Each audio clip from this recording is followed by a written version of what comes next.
Hello, everyone. We're going to give it a minute or so here for people to join in, and then we will go ahead and get started. I could bust out some stand-up comedy or some improv. What do we need? Anything to kill the time? How's the weather in Atlanta, Georgia today, Kelly? It is rainy today. Is it? Oh my! Get that pine pollen down then. Yeah. Is it still high pollen count? Yeah, it's bad here. It's bad. Yeah, I'm not missing itchy eyes. That's for sure. Yeah, you're in Indiana, right? Yeah, and we have pollen, but it's nowhere near the pollen that Atlanta has. Yeah. A lot less. We don't really have any pine trees here. Ah.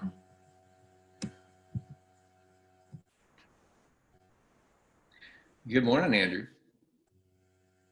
Good morning. See you in the chat. Yeah. All right, I'll give it about another minute just in case we have some last minute people join before we get started.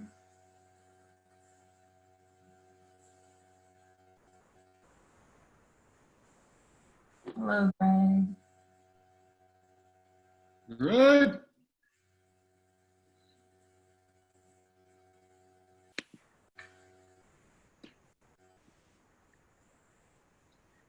Good morning, Ian. Glad everyone's coming in alphabetical first name so far. Let's see if we can get that streak going.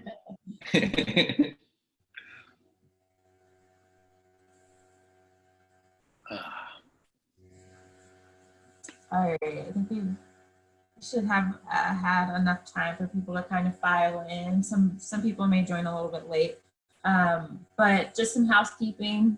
Some of you have been on these before, but just direct any questions that you have throughout Scott's presentation in the Q&A. I'll also be looking at the chat to make sure there's no questions there, so we can get those answered as well. But just use the Q&A functionality. That kind of helps us make sure we get through all the questions. And without further ado, basically, Scott, why don't you go ahead and introduce yourself to our audience? Oh, happy to. My most recent title was Chief Entrepreneurial Officer for the Purdue Research Foundation as part of the Purdue University ecosystem. And prior to that, I had a company called Sandbox Communities, and we focused in on community building and media creation and physical place management around the kind of co-working space, collaboration spaces at mixed-use developments adjacent to universities. So Tech Square is a good example for those of you in Atlanta, Georgia. Worked at Louisiana State, and one of my clients was Purdue, which led to the position I had in last year. But over the years, I've done a wide variety of things, from working at creative agencies, helping with digital strategies. I've run nonprofit fundraising companies. I've run nonprofits. I've done a lot of things around getting people to come together around a vision and then building out that vision. So it's been an interesting ride, but I think probably the most important thing is that I'm a human being, and I've fallen down many times.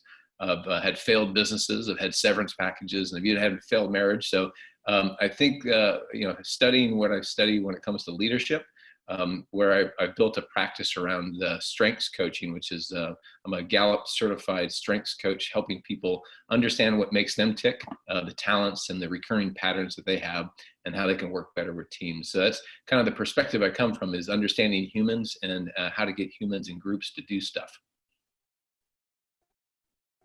Okay, so I'm going to kind of kick us off with our first question. So you wrote a blog post titled "How Leaders Can Lead in Troubled Times." So I think this is definitely troubled times.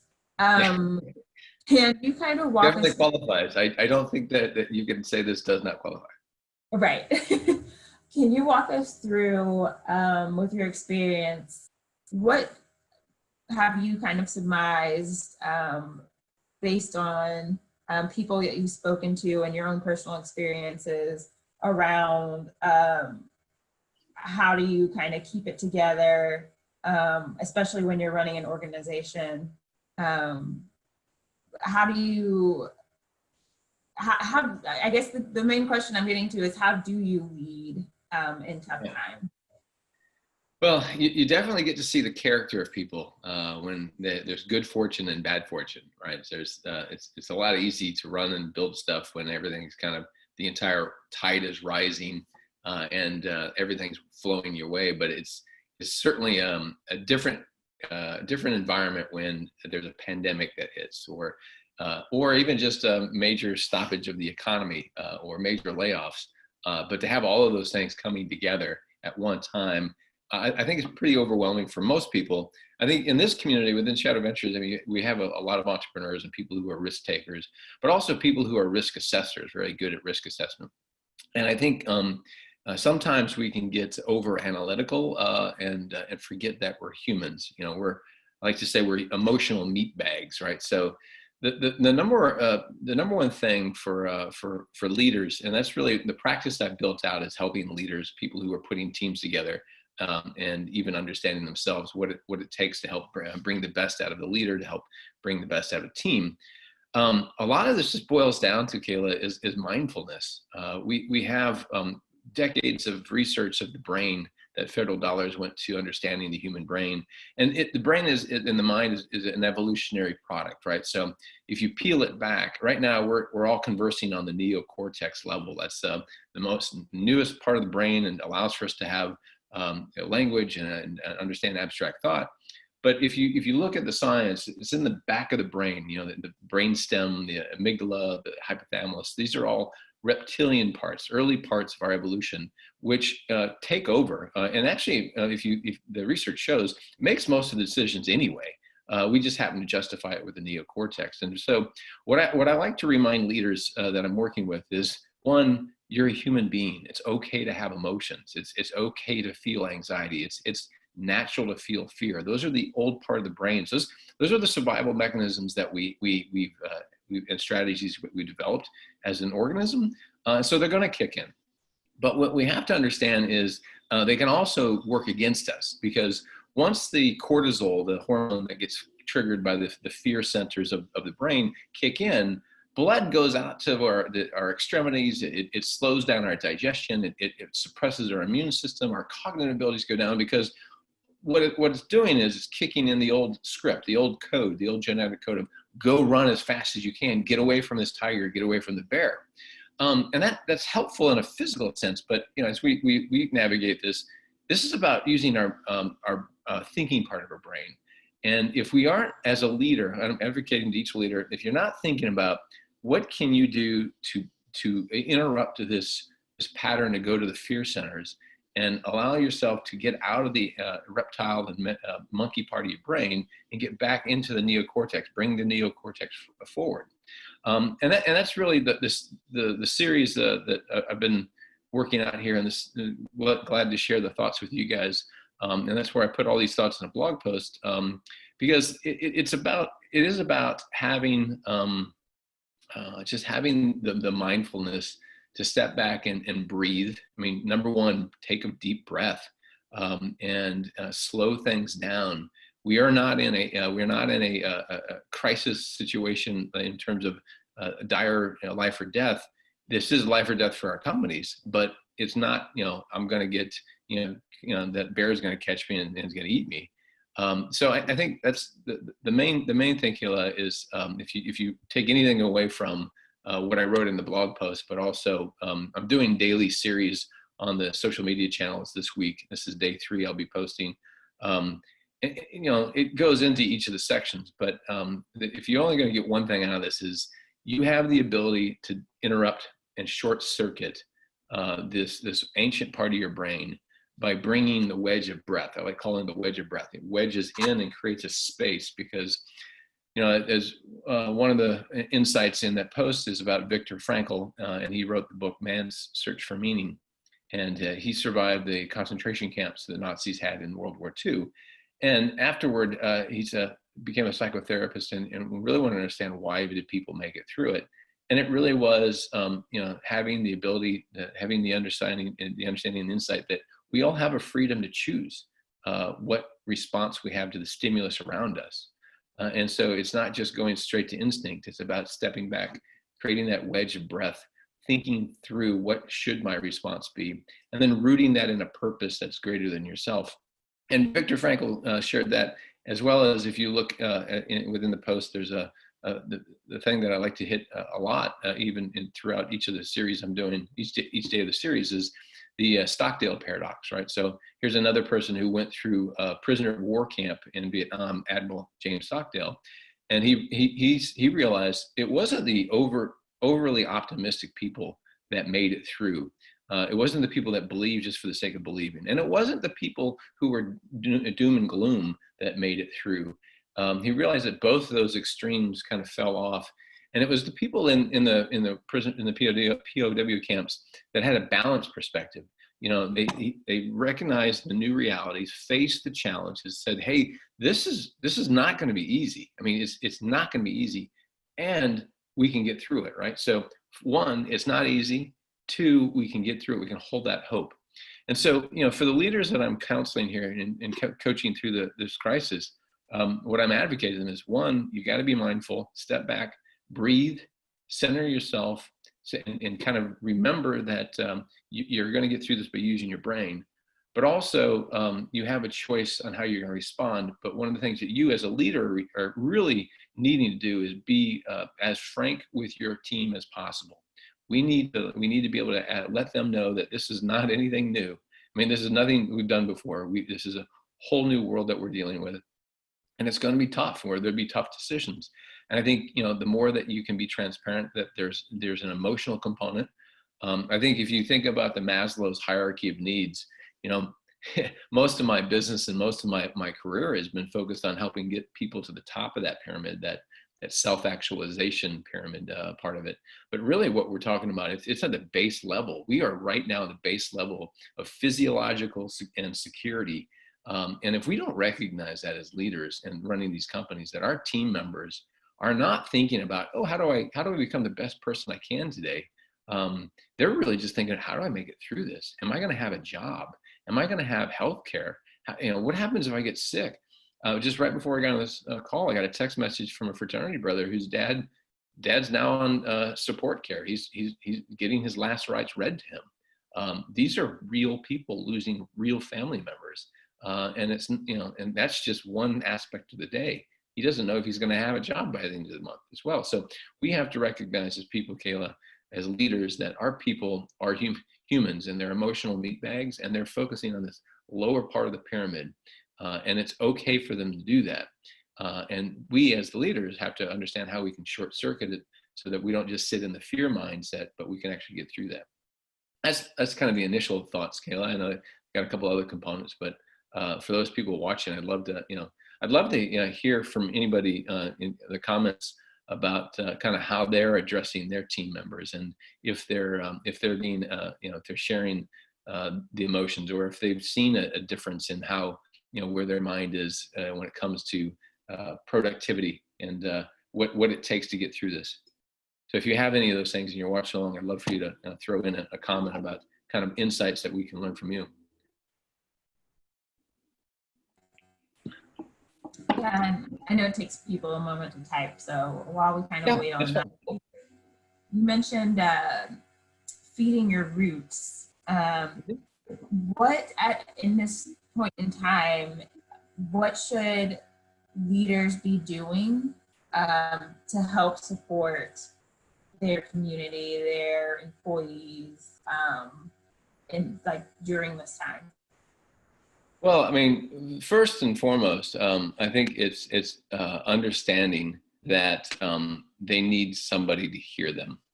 I mean, as a human being, what we need mostly is someone to recognize that they exist, right? So a simple thing to do is just to talk individually and let that person know, you know, I'm here for you.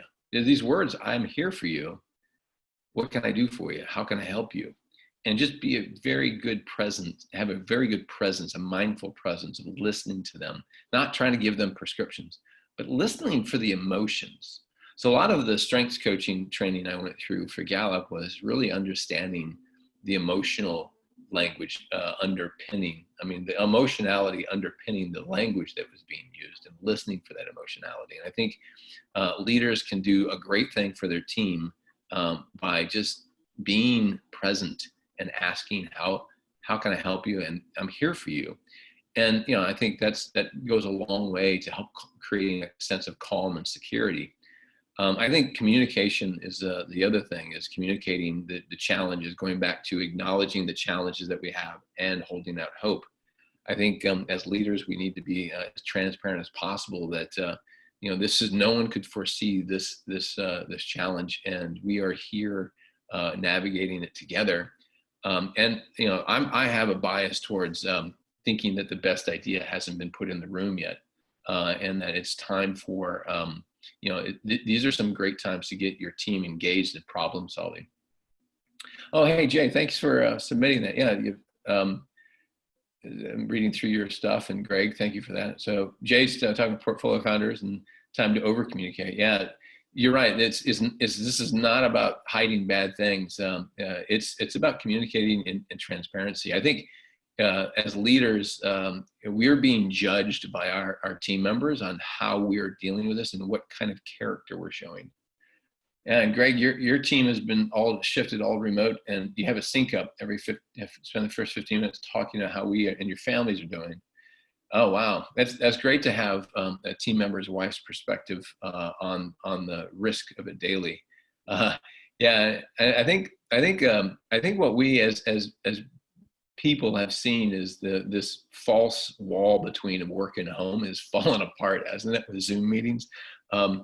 And I think this is part of the message, Kayla, is we can't focus on what I'd call productivity porn. This is not about all the great life hacks and how we're going to accelerate amazing things. We can get there, but we're still in this first phase of people need security. They need to know. I mean, we still don't know what we don't know. I mean, to Greg's point, our understanding of COVID-19 is changing on a daily basis based on all the different interactions that are happening.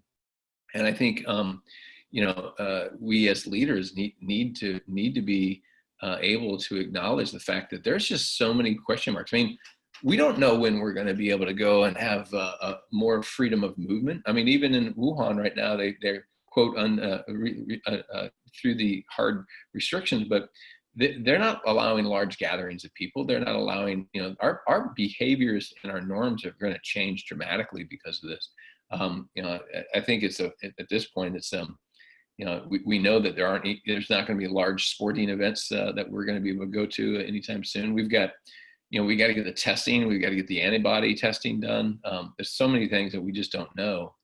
But that's, I think, to your question, Kayla, what can a leader do, is be a human being and connect with them as a person and acknowledge. I mean, here's the thing, it's okay, and it's actually highly encouraged I encourage everyone to share their emotions. It's okay as the leader not to be this infallible person. I mean, we are, as I said, emotional meat bags. It's okay to acknowledge that, you cried last night because you didn't know, you were overwhelmed by seeing, the death statistics. It's okay to acknowledge that, you're nervous and scared because, how are we going to pay for payroll? I think that's one of the things as an entrepreneur is, we knew that taking on this responsibility that we were going to carry the burden of ownership.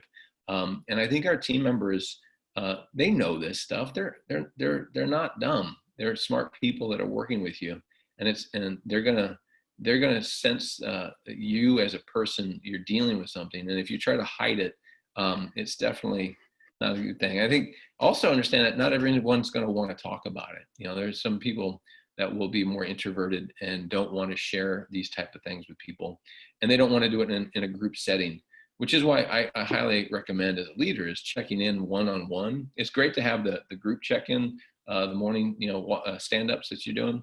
But I think it's really important as a leader to connect one-to-one at least once a week with people, and not necessarily on tasks.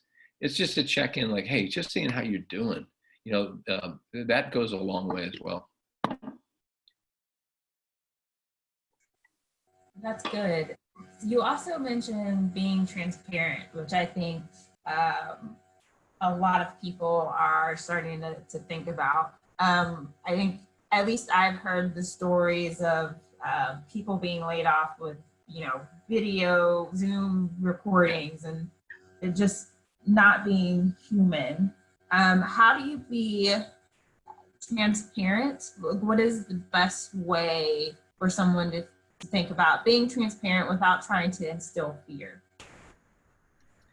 Well, I think, yeah, I mean, these are great questions. I think we've seen there'll be some good case studies on how not to handle, this and how to be non-human with it.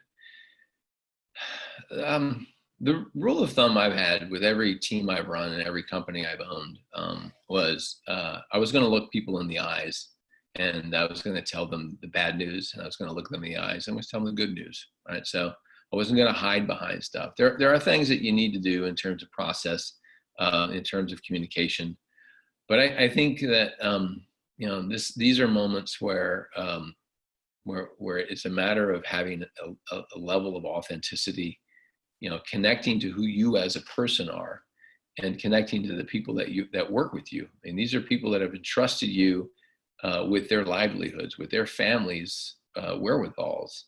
And I think, we owe it to them on a moral and an ethical and emotional level as fellow human beings to have those conversations. That leadership isn't about the glory. I mean, leadership and ownership is tough work. There's a reason why we as owners of companies get to have the equity benefits of that, is because we're putting a lot of us into that company, as well as the team members that we're hiring put a lot of themselves into that company too. So that the companies that we're building are composites of bits and pieces of other human beings, and we have to recognize that their contributions, but also we have to recognize and be willing to open up to them about where we're at, because this is the fact of the matter is this is not the end of the world. I mean, yes, we are seeing deaths. Yes, we're seeing large layoffs. We're seeing a large amount of client work disappear overnight. It's tough times. But the best part of this is we're human beings. We come from an unbroken chain of survivors. I mean, if you think about this, you can go all the way back, draw our lineage all the way back to the original single cell organism that we evolved from, and there's never been a break in that chain between us and that, right? So there's a code within us. There's a genetic code for survival. And we have the social code for survival as well. So that's the beauty of being a human being, is we have genetic code and we have social code, and we can draw from both and we can learn from both. And we can make sure we don't get stuck and short circuited by one, and we can lead with that balanced approach. But I think, this is an idea. If you read the link to the post, you'll see a couple different modules of thoughts, right? So one is, I mean, why feed the roots? Well, I'm from Nebraska, if you couldn't tell by my coffee cup. I'm a Nebraskan, and I live in Indiana, so I see prairie plants everywhere. And I'm struck by the fact that prairie plants are 70% root structure. That's why they're so resilient. And so, as leaders, I mean, this whole idea here is, how leaders lead in troubled times is by feeding your roots. Feed the root structures of yourself and feed the root structures of your team members. Because this week we're talking about, security. I mean, the next time I come back to talk, we're going to talk about growth. Because right now, cellular biologists know that there's only two main modes that cells can operate in. One is protection, get away from the toxin, or growth, absorb something and grow into it. And you can't have both at the same time. Cells either are in protection mode or growth mode. And right now, I was talking about the Maslow's hierarchy. This is definitely, we're at the base. We're in protection mode. We can get up into the growth mode, but there's going to be a mental shift that happens before that. Yeah, I like that, Greg. In terms of the link for be a camel, it's another good metaphor for what we can have. This is the time that we're at when it comes to we don't need hyper growth. We just need survival, and we need stability, and we need sustainability. And that's probably, I think, on the meta level, the most interesting thing, Kayla, about what we're going through is all of the assumption. That's one of the final day 5 of the 5-day series I'm doing, which the blog post contains, is the idea of sit down and question your assumptions, right? We've got these assumptions that we've been living off of that, and we've made business decisions based on that are no longer valid.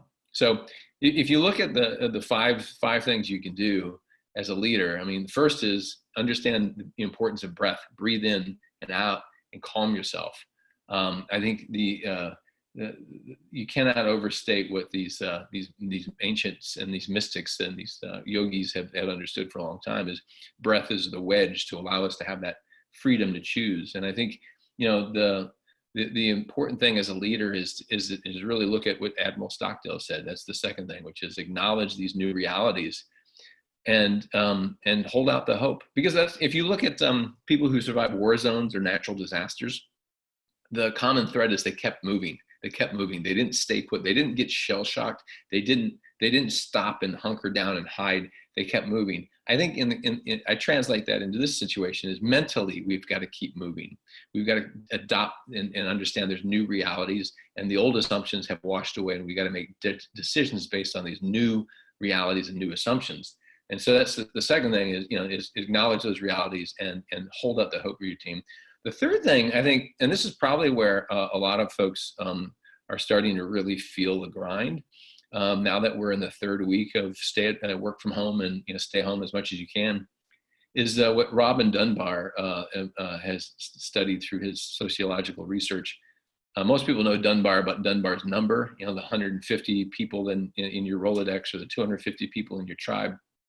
There's concentric circles inside of that, and the link that's up at top, you can go into it. There's a link to his research, but I like to focus on the 50 and the 5 and the 1 because those are the relationships that matter right now. We've gone inside the castle moat, right? We put the drawbridge up, and we're inside the castle walls, and now we're with the 5 people or the 1 person that we that are most intimate with, but we're missing the 50 people in our lives that we saw on a daily basis, a weekly basis, a monthly basis. These are the folks that kind of make, they're called village faces. They calm you down. I think what's really important for us as leaders is to think about for ourselves, but also for our team members, encourage them to think about who are the 50 people in your life that you're not seeing on a regular basis, list them out, and then reach out to 2 or 3 of them a day.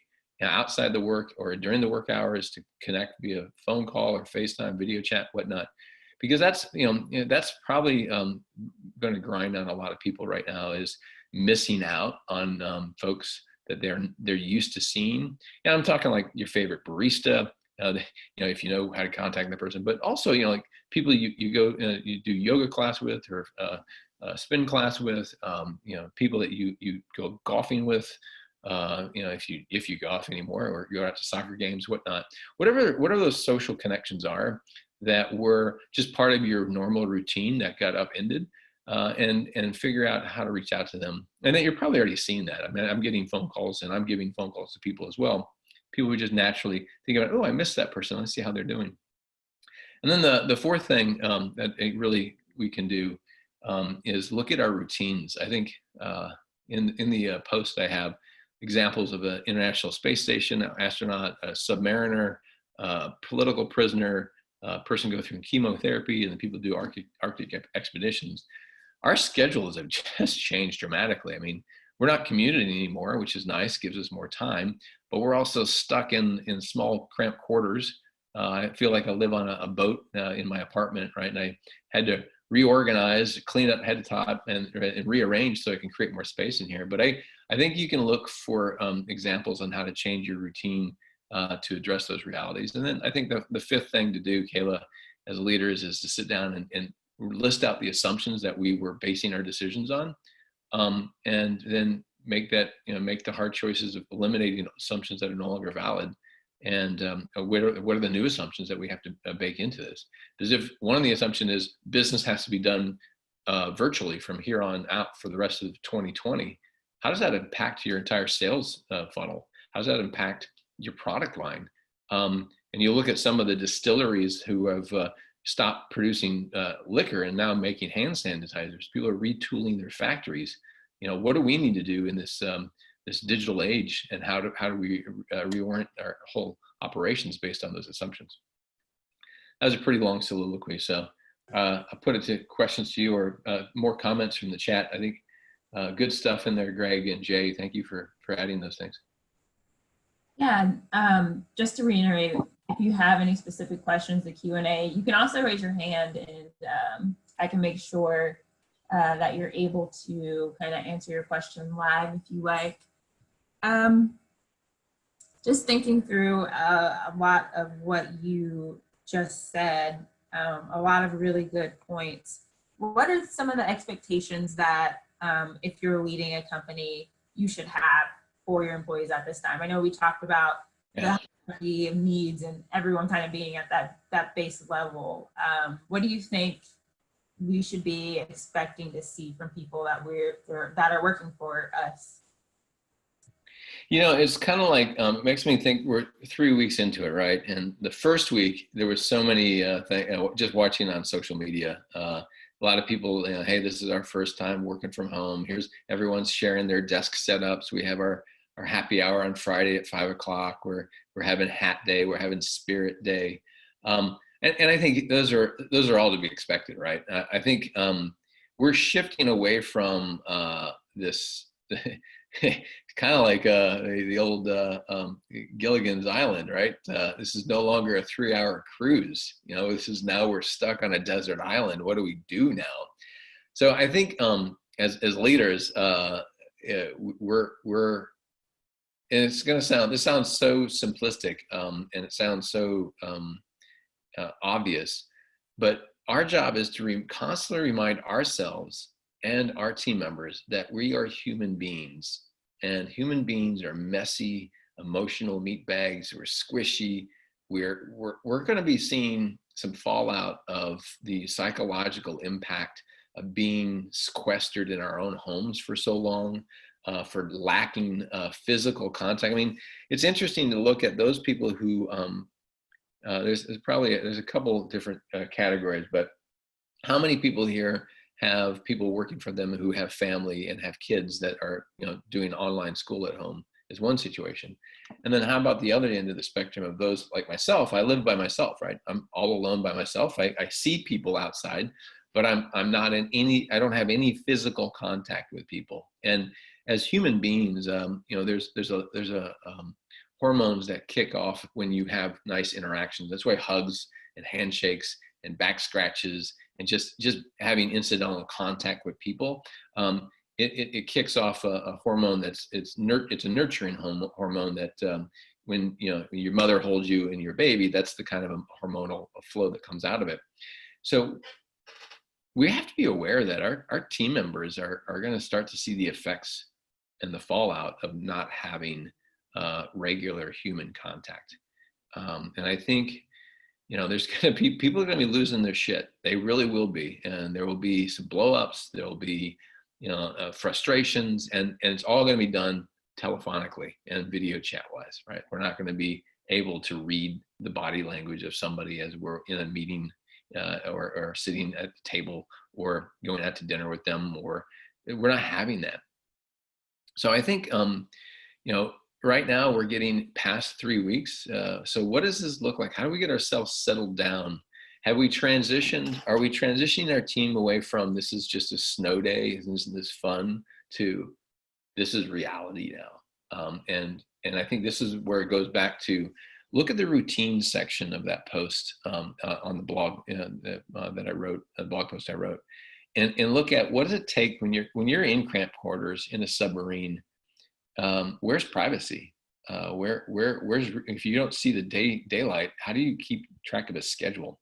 Same thing with the International Space Station. I mean, a lot of this stuff is, and again, it's going to sound quite obvious, but we've got to give people space to be who they are and for them to process these emotions.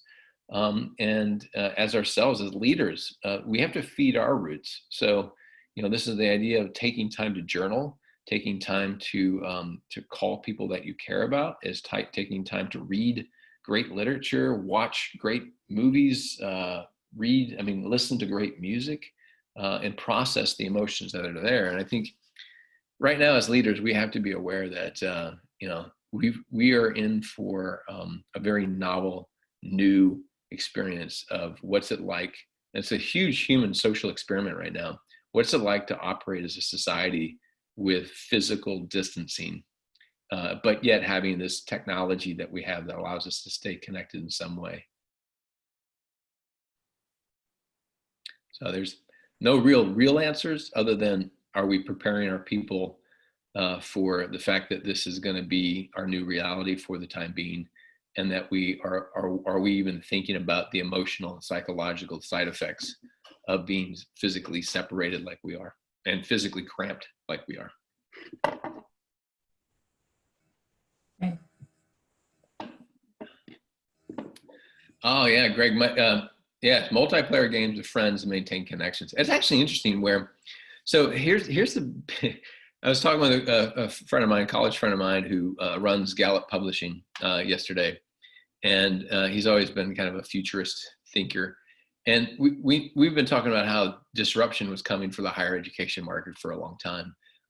And definitely, the question, were we prepared for this pandemic? It's interesting that we did kind of prepare with having this internet thing that allows for us to have that connection. And yeah, Greg, I think the beautiful thing is we're starting to see that things that used to be kind of fringe and kind of not, would I do that, is now becoming, let's experiment with this. I mean, my son, Ethan, who's a college freshman, he's been playing, I noticed he wasn't doing sleepovers. They weren't doing hanging out with friends, because why should they, when they could just, log on, play a multiplayer game together. They can hear each other, talk to each other, play the game, but also talk about stuff going on at school. And then, log off and go into there and sleep in their own bed and not have to have the inconvenience of going that way too. Jay's got a good question. Good stuff. All right. So, Jay, what will be some of the long-term effects of this physical distancing on employees, and how teams are built coming out of this? Will we go default remote or swing the other way and all want to co-locate? That's a great question.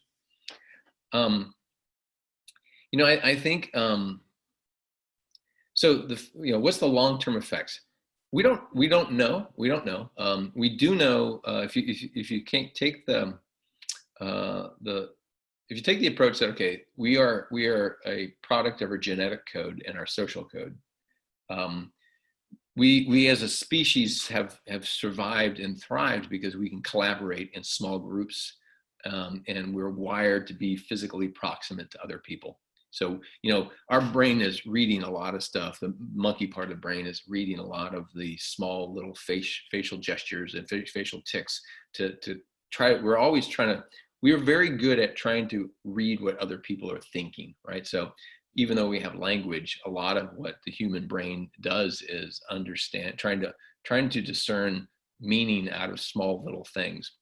So, what happens when you don't have that physical proximity to do those subconscious readings of another person? And I think you're already seeing people being hired virtually and interacting virtually. It does call the question of, that the science fiction, probably the best, I would say the thing to look at is look at evolutionary biology and look at science fiction. Because science fiction has always been trying to talk about the near future. So if you watch Black Mirrors, which of the Black Mirror episodes do you want to pull forward? But definitely Kevin Kelly, who was one of the founding editors of Wired.com and Wired magazine, but also put the whole Earth catalog online, created the Well community. He's a technologist. What does he call it? A techno-utopian. He's got a great book, What Technology Wants. He also wrote about the 12 inevitable trends.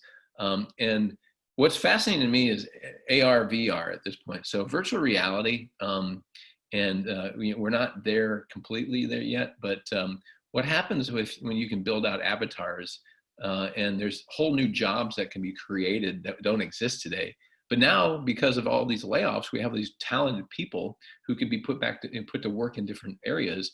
How can we use that? I saw got a video of, I'm trying to think of which companies it was, but basically they were using holographic imagery and avatars, and it's to bring 5 people together in a room, even though all 5 of them are across the country. We're not there yet, obviously. Um, I think human beings are creatures of habits, and I think we'll see a swing back to wanting to be. I think once we get, this is my hypothesis at this point, once we have ubiquitous testing for COVID-19, and we have testing for the antibodies to see who has the ability to be around each other, then we're going to start to see more of returning back to what we had, but not in its complete form. I think we're going to see a huge hunger within the human beings to be as close together as possible. There's going to be a pent-up demand for all of that hormonal flow of being soothed by being around people. And I think it's definitely a question that's out there. How long will we still be staying at home? And how, the longer it goes, how will that impact the longer arc? Because what we've in short order, we've blown through a couple of the resistance to why we should adopt stuff. I mean, who would have thought every major university would go online this year? Did anyone predict that? No. Who thought that K through 12 would do online? Everyone online? No, no one knew that. But you can do it.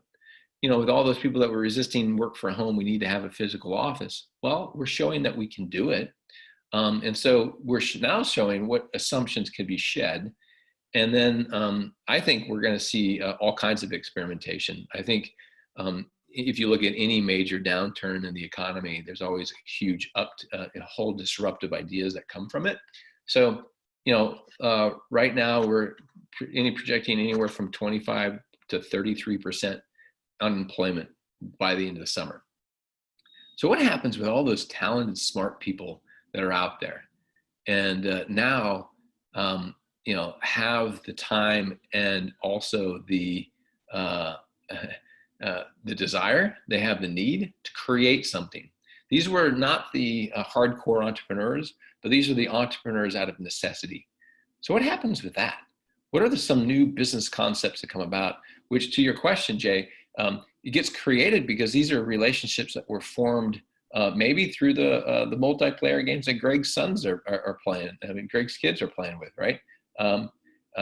Boys and girls play. So, you know, the kids that are out there, they're connecting and getting to know each other in virtual ways. It's just like, you know, I remember being told when I first got into the job force, you know, volunteer for a service organization and you get to know people outside of the work. Those become really valuable relationships. I think it's a great question to think about is what is the long-term effect here?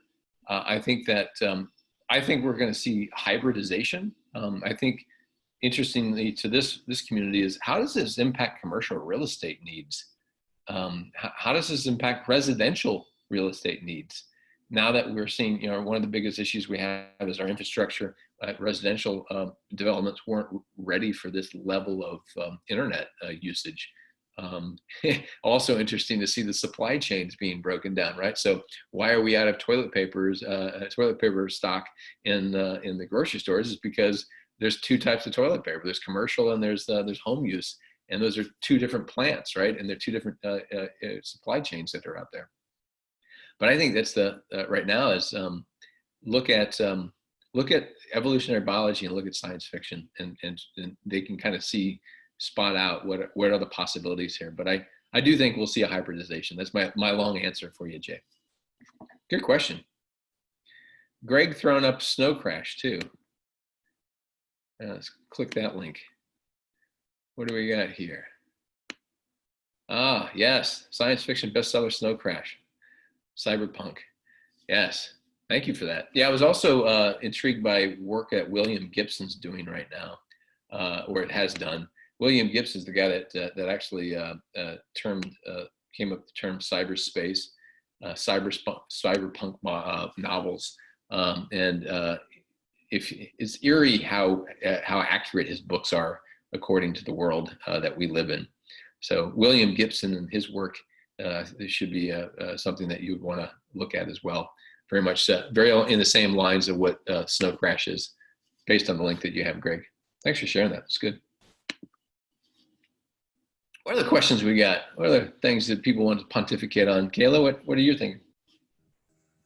Um, I'm just kind of taking it all in still. No, I think this has been really good and really helpful for everyone in the community that's been thinking about, how do I handle everything going on, especially with the pressure of I'm a small company and I have employees that are looking to me for answers and I may not have them. So, Yeah.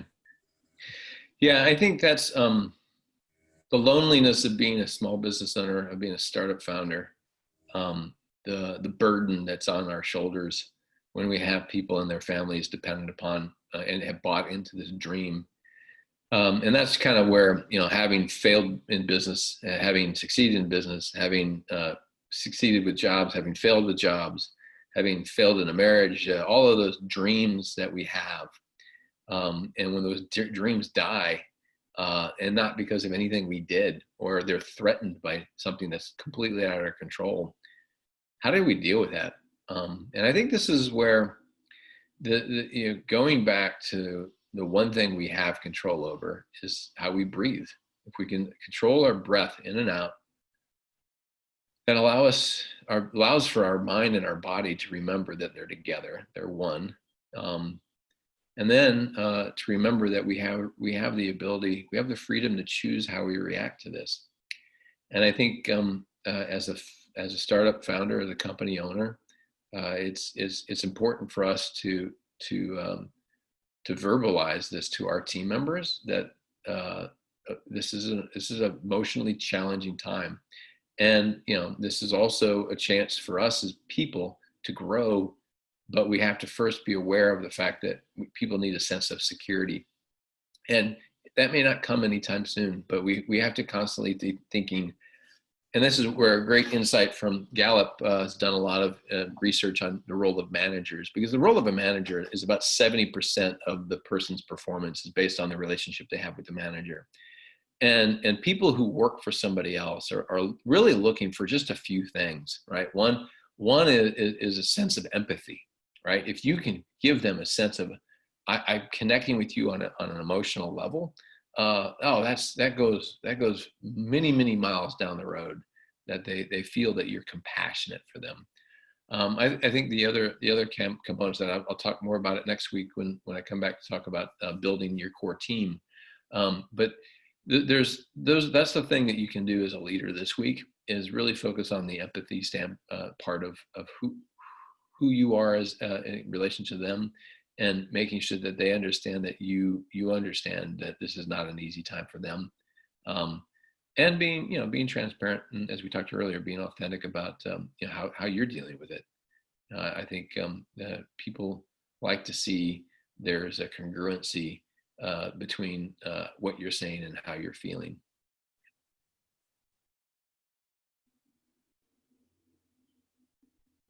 I know we're into the last few minutes. Does anyone have any last questions that they want to ask before we wrap up? Oh, it looks like someone. Farzan, I think he says, I think because startups are used to unprecedented conditions and extreme changes together with instability, having an easier time. What are your thoughts? Okay, so because startups are used to unprecedented conditions and extreme conditions together with instability, they have an easier time. Yeah, I agree, Farzan, that the startups are inherently more about embracing the unknown, about taking on high risk. It's challenging because when I do the coaching, the Gallup strengths coaching with big companies versus those when I do the strengths coaching with startups, I like to use the metaphor of and this is not a good metaphor anymore based on what happened with COVID-19, but the big companies, it's kind of like a cruise ship, right? There's buffets and there's shows and there's a lot of activity going on, but you're kind of separated from the actual work of sailing that ship. In a startup, we're in a rowboat, right? Everyone has a oar that is in the water, and if you're not pulling your weight, it's pretty apparent. And so, yeah, I think inherent to the nature of a startup, we are crazy people. We are willing to take a higher risk, but at the same time, we have fewer resources. We have fewer buffers, and that's, right now we're seeing kind of equal playing field between how many large companies and small companies are getting rocked by this, based on industry, right? But I do think those startups that are taking the mindset of let's acknowledge reality, let's challenge our assumptions, and let's then adjust our courses. Let's, do we go a whole different direction based on the market we thought was going to be there is no longer going to be there. We as startups have higher agility, and we have more nimbleness for sure, and that's definitely to our favor. That's definitely to our favor. We are not beholden to the cash cows. We're not beholden to the golden geese that are laying the eggs, and that's why large corporations are horribly calcified, because they don't need to come up with new ideas. They've got billion-dollar ideas that they're just printing money, and they just have to concentrate on turning the crank.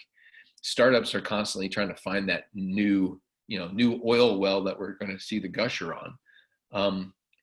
So yeah, I think that's a great point for us on there, that we're startups have an unfair advantage in this situation, and that's the question is what are you going to do about it, right? So, but you can't see the growth opportunity, you can't see the market opportunity if you and your team aren't secure on the base of the pyramid, right? The base of the Maslow's hierarchy. If our team isn't feeling psychologically secure or physiologically secure, we're all going to revert back to the lizard part of our brain, and we're not going to have the ability to conceptualize that. So I think we definitely, as startup founders and startup team members, if we can keep ourselves mindful, we can keep ourselves bringing the neocortex forward, the reasoning part of our brain forward, we'll be ready for it, because we're conditioned for extreme environments and extreme situations and taking on big risk, because we see the big reward that's on the other side. And we also are able to be delusional by the fact that the vast majority of people that go after it will get smashed against the rocks and won't make it. But that's the beauty of being an entrepreneur. We're kind of crazy like that. But good question. I hope my answers answer the questions.